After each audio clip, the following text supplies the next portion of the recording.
Je n'ai que 2 copies de la semaine dernière. Alors j'ai envoyé à pas mal de gens une copie.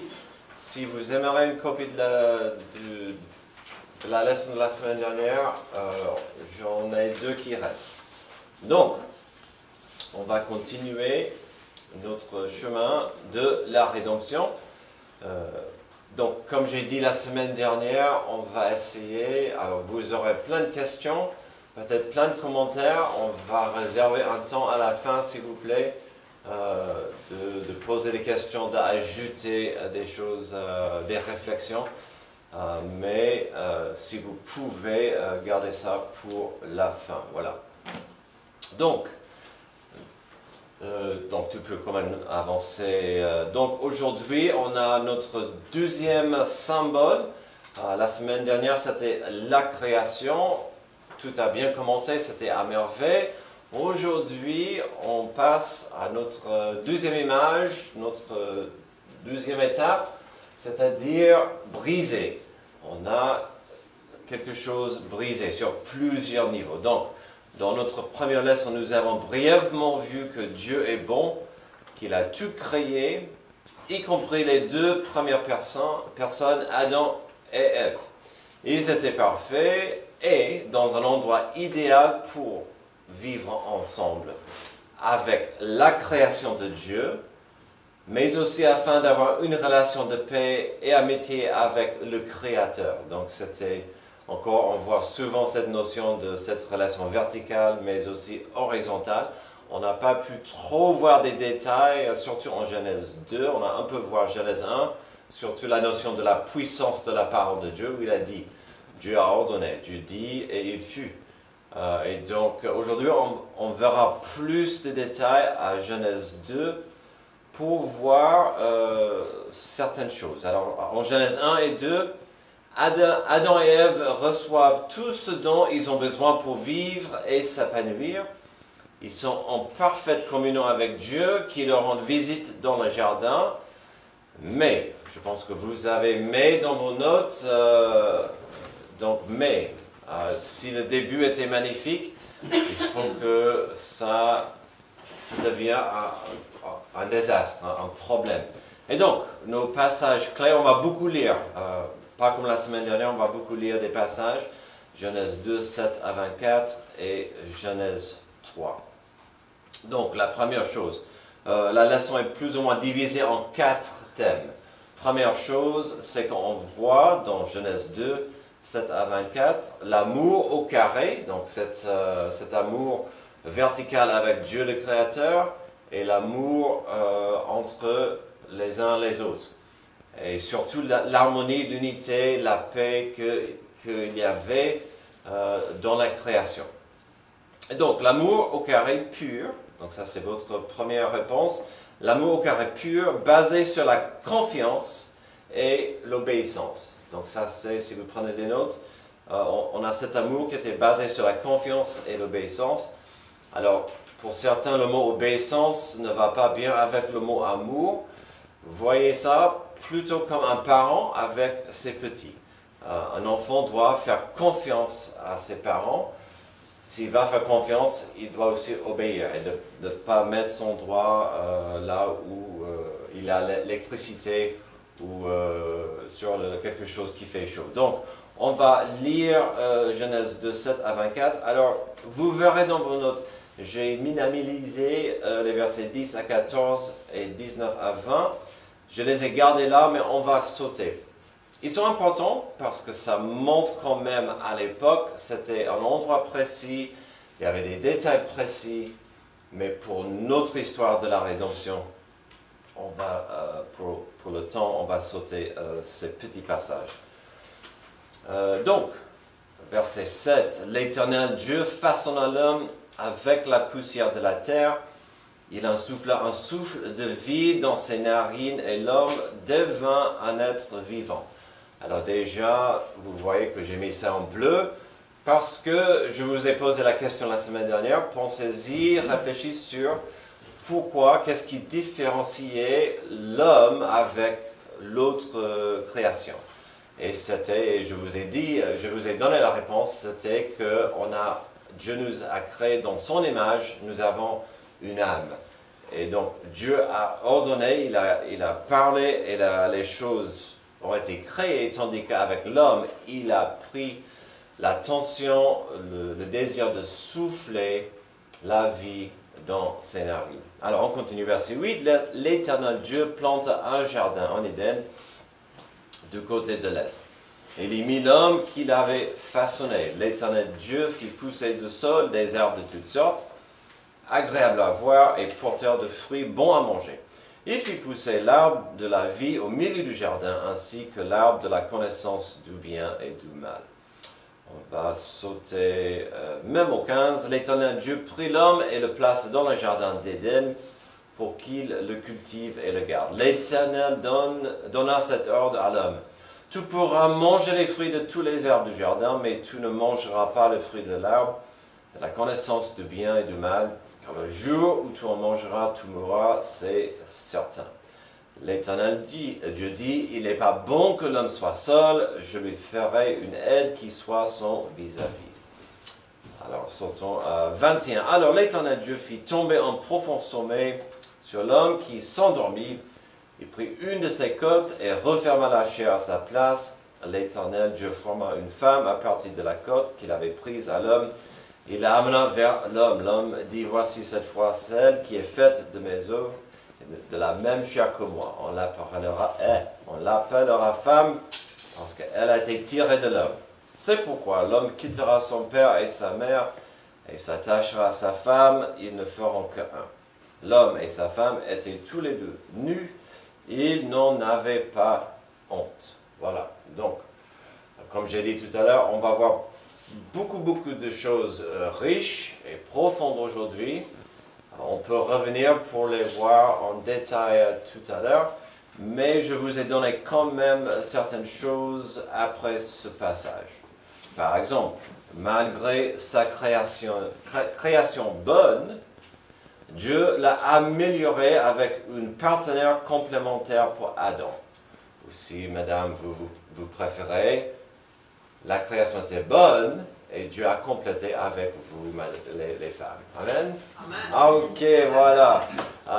Et donc, on dit souvent dans les mariages, je le dis quand je fais un mariage, c'est intéressant que Dieu a formé la femme des côtes. Ce n'était pas du pied d'Adam, afin que Adam marche sur sa femme. Il n'a pas créé Ève de sa tête pour qu'elle domine sur lui, mais qu'elle soit, comme ça dit, vis-à-vis, à côté complémentaire. Voilà. On a vu aussi, la semaine dernière, important, Dieu a dit que c'était important de reproduire la planète. Alors ici, on voit le plan de Dieu pour l'homme de le faire. C'est le premier mariage, un homme, une femme qui pouvaient être un complément l'un à l'autre. Alors dans ce monde parfait, Dieu a interdit le fruit de l'arbre de la connaissance du bien et du mal. Ce n'était ni cruel, ni un énigme ou, je dirais, une tentation énorme. Pourquoi? Parce que ça montrait que l'homme pouvait choisir librement Dieu et l'aimer en décidant de lui faire confiance et de lui obéir. Je sais que je raconte ça de temps en temps, mais ma première semestre à la Sorbonne, j'avais un ami juif qui m'a dit, mais mon ami, tu ne trouves pas ça injuste que Dieu a mis cet arbre dans le jardin avec eux? Il a dit, il ne faut pas manger. Et j'ai dit non, en fait, ça lui montrait qu'ils avaient le choix.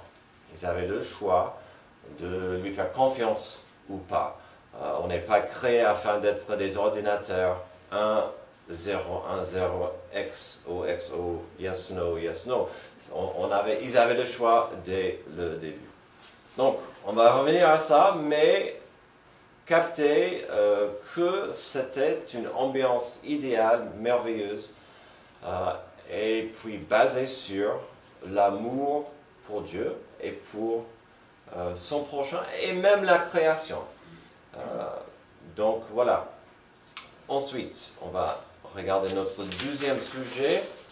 Malheureusement, la chute à travers la séduction de Satan. Genèse 3.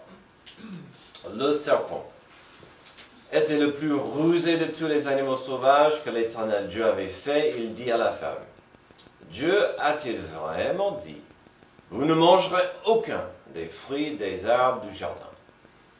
La femme répondit au serpent, nous mangeons du fruit des arbres du jardin. Cependant, en ce qui concerne le fruit de l'arbre qui est au milieu du jardin, Dieu a dit, vous n'en mangerez pas, vous n'y toucherez pas, sinon vous mourrez.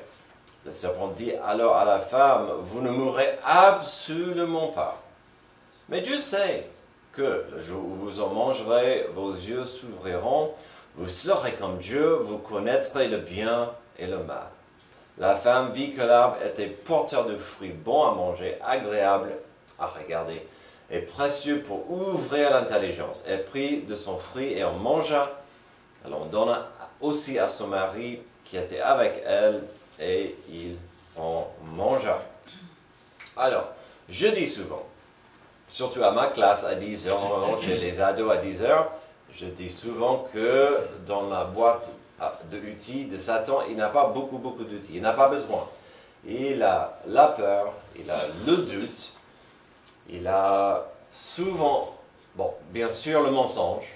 Parfois, il semble qu'il préfère utiliser le demi-mensonge ou demi-vérité, un mélange de ces choses.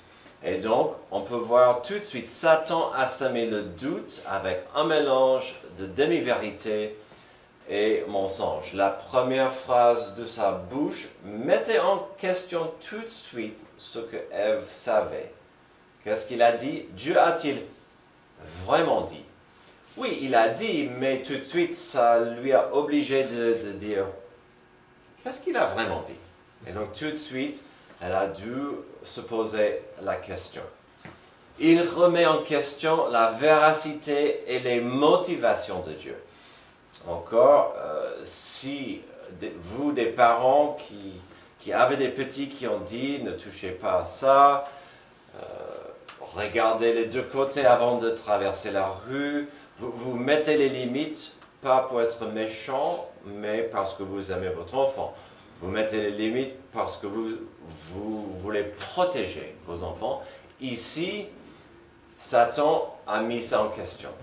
Dieu ne veut pas vous protéger, il veut vous priver de quelque chose de meilleur. Ce qu'il a pour vous n'est pas assez. Donc, on voit tout de suite ça. Ève et Adam décident de ne pas faire confiance à Dieu. Ils mangent de l'arbre défendu. Ils se rebellent contre Dieu, alors que celui-ci leur a donné tout ce qui est bon et parfait à vivre dans le jardin. Donc, on a vu le jardin, le monde idéal, parfait. Maintenant, on voit la chute. Qu'est-ce que ça va donner? Alors, comme j'ai dit, on va ouvrir tous ces passages à vos questions et à vos commentaires à la fin. Mais il faut avancer à la chute, verset 7 jusqu'à 19. Leurs yeux, à tous les deux, s'ouvrirent et ils prirent conscience qu'ils étaient nus. Ils attachèrent des feuilles de figuier ensemble et s'en firent des ceintures. Quand ils entendirent la voix de l'Éternel Dieu en train de parcourir le jardin vers le soir, l'homme et sa femme se cachèrent loin de l'Éternel Dieu au milieu des arbres du jardin.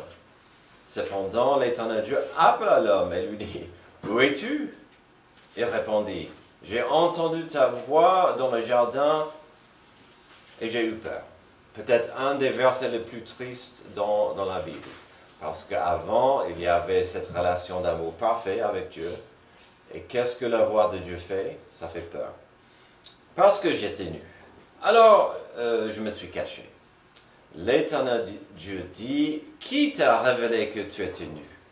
Est-ce que tu as mangé du fruit de l'arbre dont je t'avais interdit de manger? » L'homme répondit, « C'est la femme que tu m'as mise à mes côtés qui m'a donné de ce fruit, et j'en ai mangé. » L'Éternel dit à la femme, « pourquoi as-tu fait cela? La femme répondit, le serpent m'a trompé et j'en ai mangé. C'est comme un manège, hein? On tourne et on fait ça. Ah non, c'était ça. L'Éternel Dieu dit à la femme, pourquoi as-tu fait cela? La femme répondit, le serpent m'a trompé et j'en ai mangé. L'Éternel Dieu dit au serpent, puisque, notez, il n'a pas dit pourquoi vous avez fait ça. Puisque tu as fait cela, tu seras maudit parmi tout le bétail, tous les animaux sauvages, tu marcheras sur ton ventre, tu mangeras de la poussière tous les jours de ta vie. Je mettrai l'hostilité entre toi et la femme, entre ta descendance et sa descendance. Celle-ci t'écrasera la tête, tu lui blesseras le talon. Il dit à la femme, j'augmenterai la souffrance de tes grossesses, et dans la douleur que tu mettras des enfants au monde, tes désirs se porteront vers ton mari, mais lui, il dominera sur toi. Il dit à l'homme, puisque tu as écouté ta femme et mangé du fruit au sujet duquel je t'avais donné cet ordre, tu ne mangeras pas, le sol est maudit à cause de toi. C'est avec peine que tu en tireras ta nourriture tous les jours de ta vie. Il te produira des ronces et des chardons, tu mangeras de l'herbe des champs.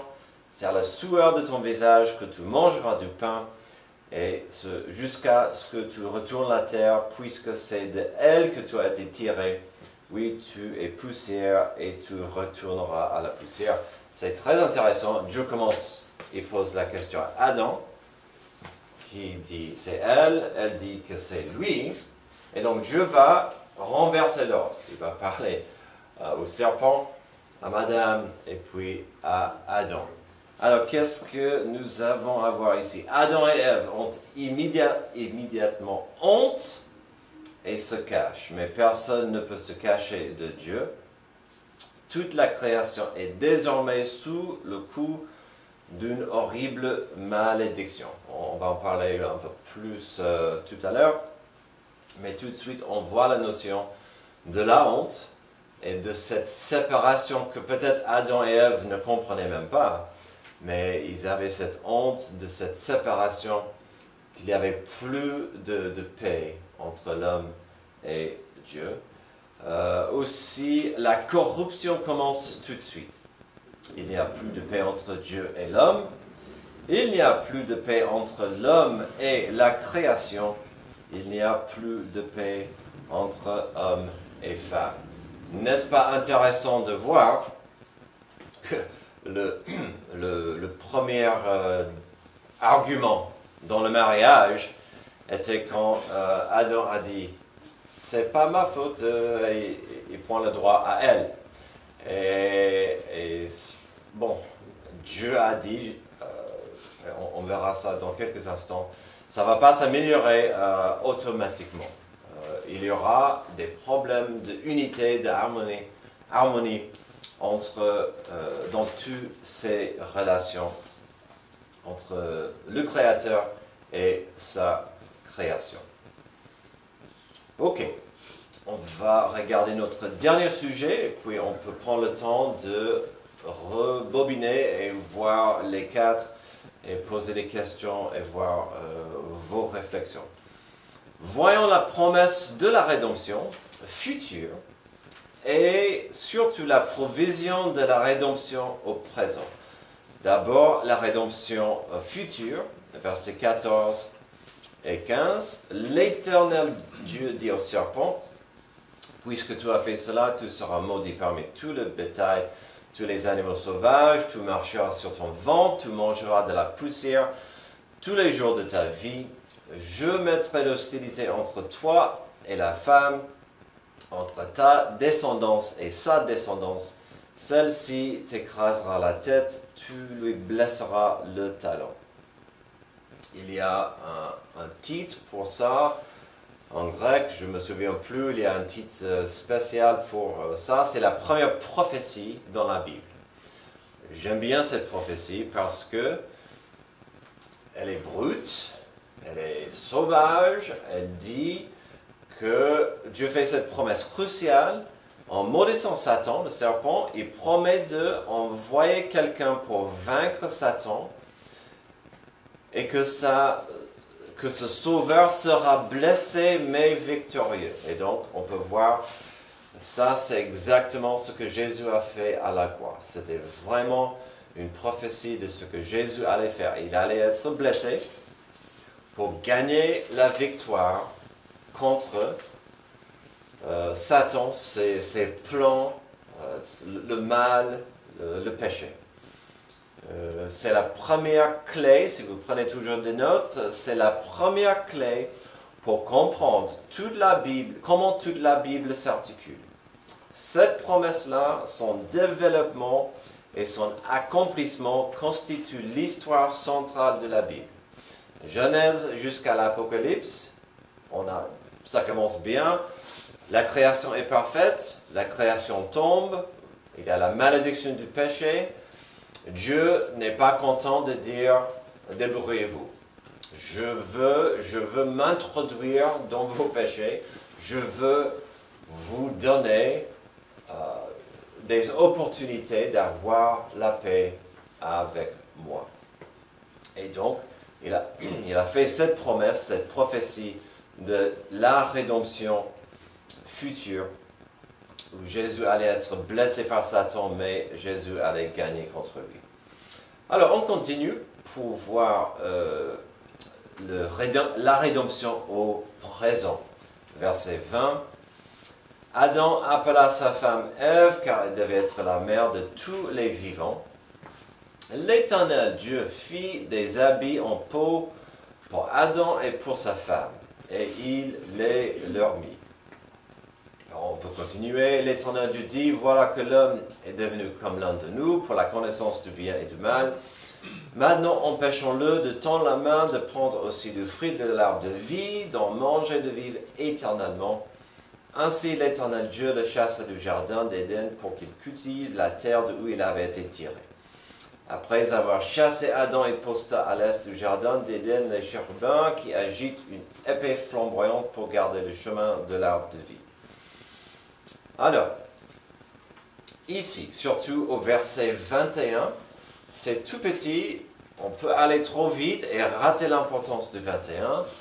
Ici, nous trouvons un détail capital lié à la rédemption de Dieu. On voit un indice au plan de Dieu, si vous voulez, jusqu'à la croix. Après la croix, la formule, la beauté de la rédemption allait changer. La simplicité de la rédemption allait changer. Mais au verset 21, on voit un indice de cette idée. La relation, donc, c'est-à-dire, nous trouvons que Dieu a sacrifié un animal pour leur confectionner des vêtements afin de couvrir leur honte et de les protéger. Dieu, évidemment, on pense, il devait dire, je comprends, vous étiez nu, vous aviez honte, vous avez pris ce qu'il y avait à côté pour couvrir votre honte. Je vais correctement couvrir votre nudité par la peau d'un animal. Donc ça implique un sacrifice, que du sang a été versé. La relation entre l'humanité et Dieu impliquait désormais le sacrifice de quoi? Une substitution innocente pour fournir une expiation, donc un paiement pour le péché, et une propitiation, l'apaisement de la juste colère de Dieu. Et donc dans ce geste, dans cet acte, Dieu a dit, je pourvois cette peau pour couvrir votre honte. Ça nécessite un sacrifice, le versement de sang. Et avec cet acte, aujourd'hui, il y a de la rédemption entre vous et moi. Votre honte est couverte par le sang de cet animal, ainsi que par la peau. Et donc, c'était un indice, c'était un aperçu au début du désir de Dieu d'avoir la rédemption entre nous, même si ça impliquait un sacrifice. Alors, conclusion. Malgré un début promettant avec Dieu, toute la création est maudite quand l'homme utilise sa liberté et de choisir contre la volonté du Créateur. La création se trouve dans une condition brisée, mais Dieu a introduit dès le début la nécessité d'un sacrifice innocent pour rétablir un lien de paix entre lui et l'humanité.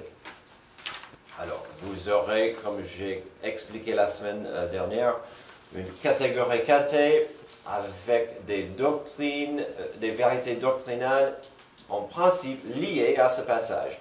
Vous verrez que la plupart de votre catégorie sont liées au péché. Pourquoi? Parce qu'on voit le péché entre dans le monde et le mal que le péché a fait. Alors, on a quelques minutes pour poser des questions ou des réflexions.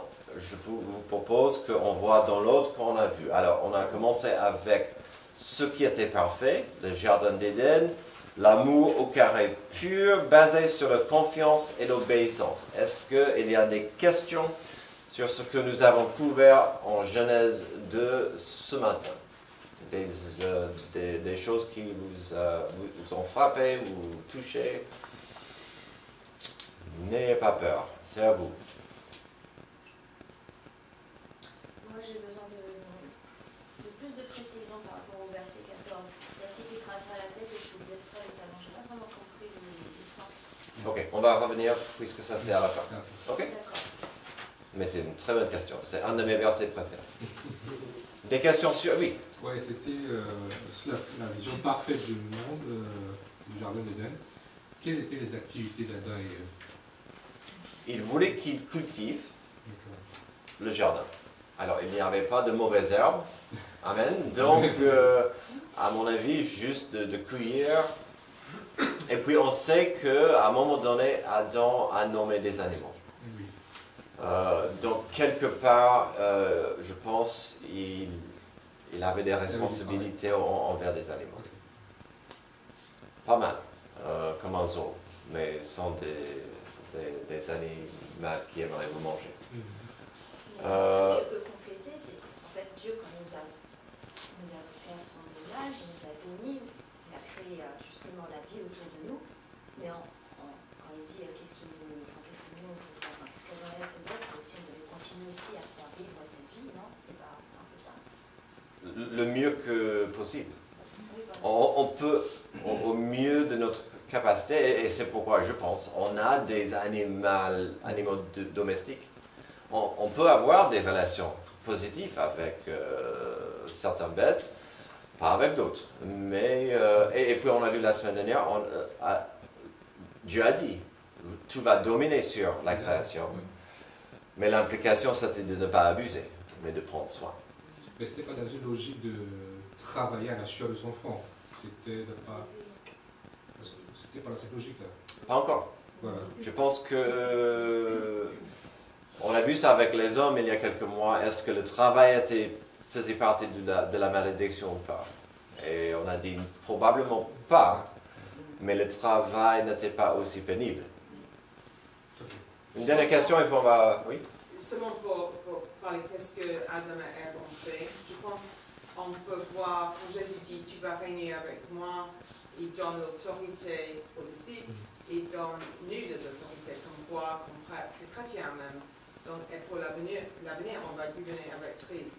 Donc, c'est prévu, si Adam et Ève n'ont pas désobéi à Dieu, il aurait beaucoup de familles, beaucoup de personnes. Donc, il serait le leader. C'est pas pour Dieu. On voit Jésus, il délègue.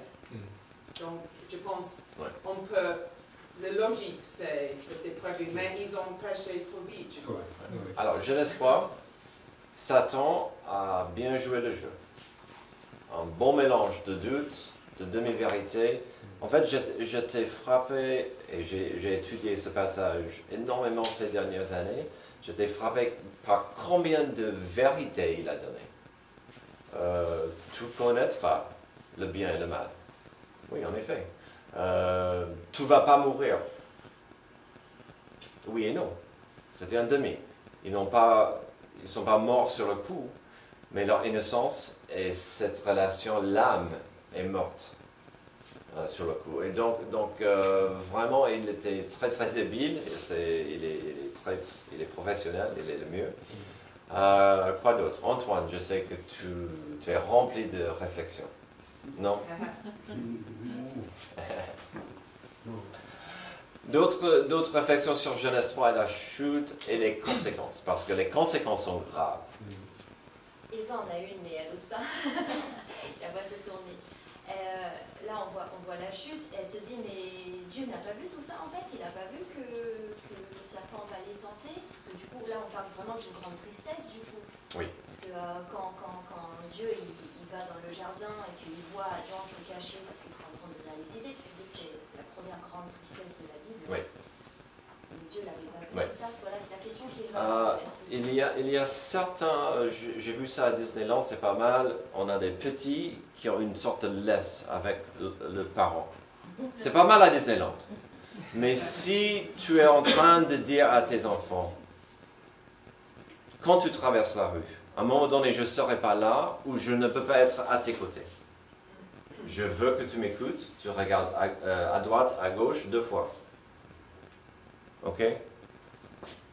Et donc, mais la parent va laisser l'enfant à un moment donné le choix. Parfois, il va regarder de la cuisine, de la fenêtre, mais il va laisser l'enfant prendre ses pas. Donc Dieu voyait. Il voyait, mais il devait, dans son amour, laisser ces 2 personnes choisir. Si je peux me permettre, c'est comme il a laissé déjà Satan à la base, c'est Lucifer, c'était un ange. Ouais. Dieu n'a jamais créé le mal.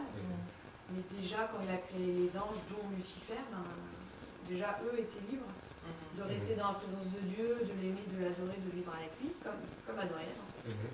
Et déjà là, cet ange finalement a nourri de la jalousie. Il s'est dit finalement pourquoi Dieu est Dieu et que ça ne serait pas moi, est-ce que moi je ne peux pas devenir comme lui?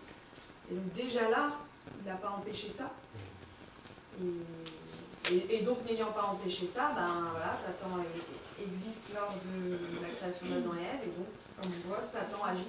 Et il y a, je dis souvent, la souffrance humaine est pas un obstacle, mais un sujet capital pour nous de comprendre bien. Parce que le monde a du mal à comprendre comment Dieu peut permettre la souffrance dans le monde. La réponse revient à Genèse 3 et cette notion de liberté. Si Dieu empêchait Vladimir Poutine de faire des choses, Dieu serait un dictateur. Dieu, c'est rare qu'il va stopper quelqu'un qui choisit. Ça peut arriver, mais c'est normalement Dieu nous laisse choisir. Sa préférence, c'est qu'on choisit le bien, ce qu'il veut, sa volonté. Antoine. Dans le rapport qui existe entre l'homme et Dieu, ce qu'il y a aussi d'important, c'est ce libre choix que Dieu laisse à l'homme. J'ai toujours trouvé ça magnifique parce que autrement on ne serait que des simples automates ici sur Terre. Exact. Donc, et on n'apprendrait rien. Tandis que dans ce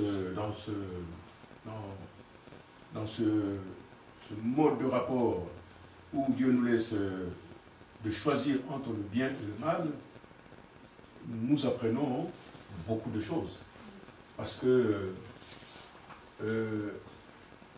tant que tu n'es pas malade, tu ne pourras pas apprécier la bonne santé.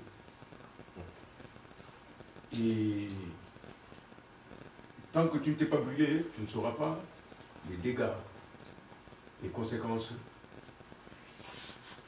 du fait que tu te sois brûlé. Et tout ceci, c'est pour laisser l'homme apprendre. C'est comme à la maison.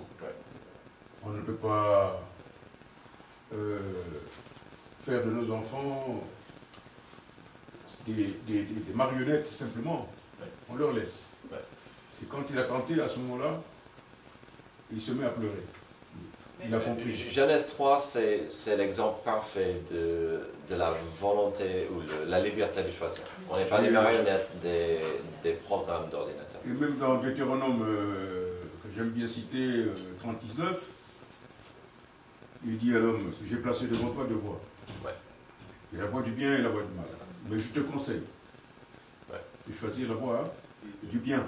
Dernière chose de Sean, et puis on doit s'arrêter. Oui, tout le temps on voit l'autorité de Dieu, tout le temps on voit Dieu le Père, tout le temps on voit l'amour de Dieu, comme dit, il tue l'animal avec le feu, tout le temps il aime et dès le début il a planifié, il savait la rédemption avec le sacrifice de lui-même. Donc je pense que aussi il a puni le serpent. Donc, et ça reste la même chose avec Job, avec lui aussi. Il peut utiliser, il peut nous protéger du diable et il nous entraîne comment utiliser les armes en Ephésiens 6.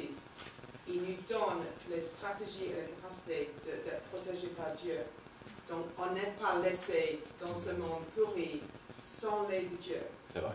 Et s'il y a quelque chose qui est dangereux, peut-être on est plus encouragé de tenir à Jésus que s'il n'y a rien de dangereux. Avec une proie, par exemple les saumons qui sont dans les fermes, ils ne sont pas assez délicieux, il n'y a pas de muscles que les saumons qui ont la vraie vie avec le prédateur. Donc nous avons un prédateur, Dieu a déjà gagné la bataille et on doit vraiment rester dans ses bras pour vivre bien pour lui. Amen. Merci pour votre attention et votre participation. Amen. Il en reste 2 copies de la semaine dernière si ça vous intéresse. Une copie.